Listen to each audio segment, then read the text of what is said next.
当然，到咱台湾新竹渔港新直销中心进前哦，因为新冠疫情也有欠工的问题，这个工程呢，规个是1200吨外，今仔日总算开幕。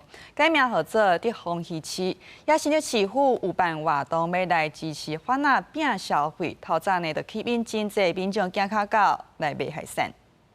来，小心米啊！来看一下破切的。 头家大声叫卖，5万起人客赶紧来买。新竹南寮渔港直销中心新起工程，进前受到疫情甲欠工影响，这次工程1200吨外，本来早起开幕对外开放，卖海鲜的头家甲民众拢讲，等这工有影等足久啊。等真久，还不错啦。反正做到倒位就是该到倒位啊。啊，迄是生意有影响啊？有哦，那无影响，咱无拢无卖啊，大家拢嘛无法度啦。环境啊，即马比进前安尼加足舒适的。新竹市府把举办庆祝活动，民众只要用100块，就当换200块的加倍券，会使伫现场用来买海鲜，用实际行动来支持在地渔民打商。新竹渔港直销中心嘛正式改名，号做德丰渔市。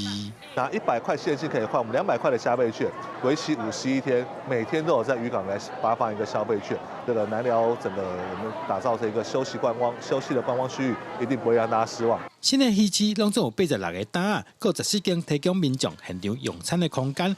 市府指出，渔市正式启用，未来继续向观光休闲方向发展规划。记者杜君和新竹报道。